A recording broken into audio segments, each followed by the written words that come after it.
Hello beautiful people, welcome to my channel. Nandoon si Sven Eric sa loob ng tiramisu, Italian na restaurant. Ayun, puntahan natin siya. Magtataka kayo bakit tuwing nagpupunta kami ng restaurant ay wala ng tao. Paano si Sven Eric na nananghalian ay pasado na alas 4 ng hapon. Kaya ganun. Ayan. Yung nila, mga pagkain. Kasi ito si Sven Eric. Ayan yung restaurant nila dyan. Ito. Ayan si Sven Eric. Hi Sven Eric. Yung in-order niya, nandito, number 2, spaghetti. Nay, number 7 nga palang in-order niya. Ito pala, pacheri mid tagliata po entrico. Yan. Ano yun? Hi, taksumiki. Very good kuno hitong better. Very ko pwede kunan. Taksumiki. Which language you talk? I came from the Philippines.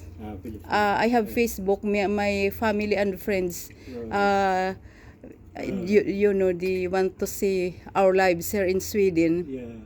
So I took a video on Sven Eric and told him. I asked, if you want to see the menu other language, Yeah. you can go in website. You Yeah. can see.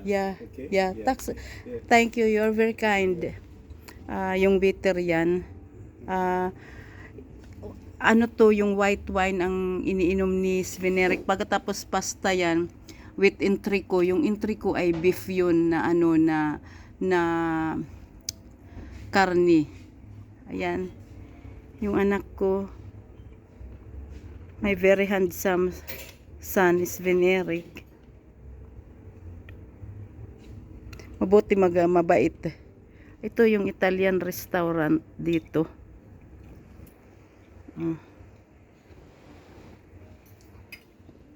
Walang tao kasi sabi ko nga sa inyo, pag kumain si Sven Eric ng tanghalian, yun ay pasado na alas 4 ng hapon.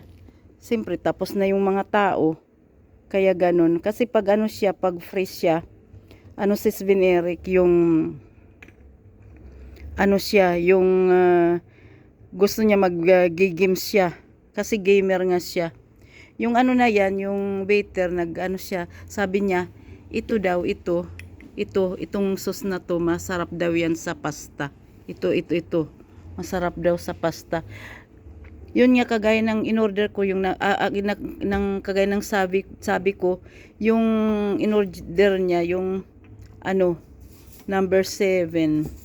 Ito. Yan. 229. Bumaba ngayon ang nila, ang rate nila ng nandito naman yung waiter. Nagdala na naman siya. Ayan. Nagdala siya ng Kaya yun. Kung gusto daw ni Sven Eric ng chili, Sven Eric likes chili. Gusto niya yung maanghang si Sven Eric. Kaya yun. Yung mag-order siya rin mamaya ng dessert. Yung 229, kagaya ng sabi ko sa inyo, ay yung rate nga nila mahigit 600. Halimbawa yung 100, mahigit 600 yun. Kaya siguro more or less kasi bumaba ang rate ng Swedish crowns. Mga yun, mga 1,003. More or less. Okay guys, thank you for watching. Bye-bye.